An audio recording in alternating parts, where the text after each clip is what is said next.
back to The Sports Geek. I'm your host, Jackie Ray. If you haven't already, hit that subscribe button and that notification bell. Please do that now. And don't forget to check out TheSportsGeek.com for all your sports betting needs. Okay, let's dive into this next one because understanding sports betting odds is very important. It's very crucial to becoming a successful bettor. From determining how much money you want to wager, figuring out which bets offer the most value, it all starts with a solid understanding of betting the odds. There are a few different types of betting odds, but most sports books will list their odds in American odds. So let's just break this down step by step. Here we have an NFL matchup between the Patriots and the Steelers. We see the odds for the Patriots is plus 120 and the odds for the Steelers is negative 140. Now we already know when betting the spread, we see a negative sign. That means that team is favored. Same concept here. When you see a negative sign by the odds, it means that team is more likely to win. So placing a bet on that team would pay out less than the amount you wagered. While the positive sign means that team is not expected to win, so that payout would be more than what you wagered. So what does that mean money-wise? The odds are written in terms of 100. Any number with a negative in front of it tells you how much you would need to wager to win 100. So in our example, you would have to bet $140 to win 100. The plus sign is the opposite. It tells you how much money you would win if you bet 100. So in our example, if you bet 100, you would win $120. If you don't want to bet $100, don't worry about it. Here's where that junior high math comes into play. So let's change this from terms of $100 to terms of 10 by moving the decimal point over one spot. Now instead of a negative 140, the number is 14. If you bet $14, you will win 10. Same thing with the plus sign. Instead of plus 120, it would be plus 12. So if you bet 10, you would win $12. So let's recap that again and give you an example of some possible different wagers. Let's say the odds are negative 110. You make a $110 wager because you know that's what's needed to put down to win 100.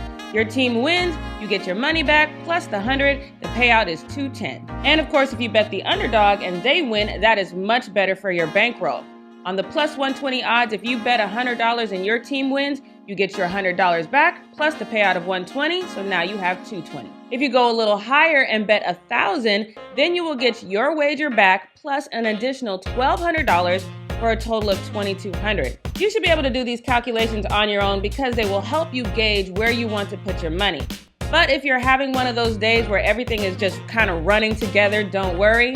Online sportsbooks will do the calculations for you before you place your bet. You can click on the outcome of the team you would like to bet on and then input the amount you want to wager, and it will show you your potential payout before you confirm your bet. So there's absolutely no pressure. American odds are pretty easy to calculate, but sometimes you will also see decimal style betting odds. These odds are used mostly in Europe, and at first glance they might seem a little harder than American odds, but they are pretty easy to understand as well. So let's use this example between the USA and Brazil. The odds for the US are 2.40, while the odds for Brazil are 1.55. Once again, all you need is some basic math skills and you will have no problem figuring out what the payout will be. All you're going to do is multiply your wager by the odds.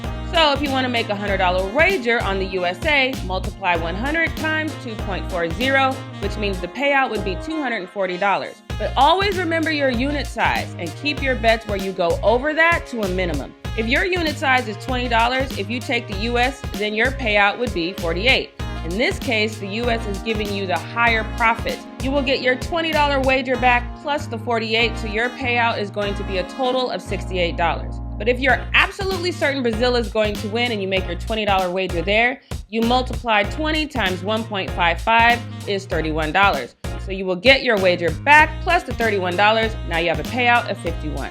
Personally, the decimal style betting odds just makes more sense to me because they feel easier to calculate and quickly in my head. But the American odds might seem easier to you. But the good thing is, whichever is easier for you, you will likely be able to use it on any betting site you choose.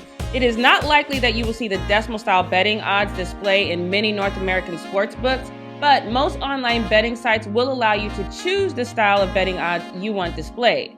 You will just have to change that from the default of the American betting odds. But that's really it. Not that hard at all, right? So make sure you subscribe to this YouTube channel as we continue to bring you more sports betting tips. And don't forget to head on over to TheSportsGeek.com for more insights and betting resources. Once again, I'm your host, Jackie Ray. Thanks for watching The Sports Geek, and we'll see you next time.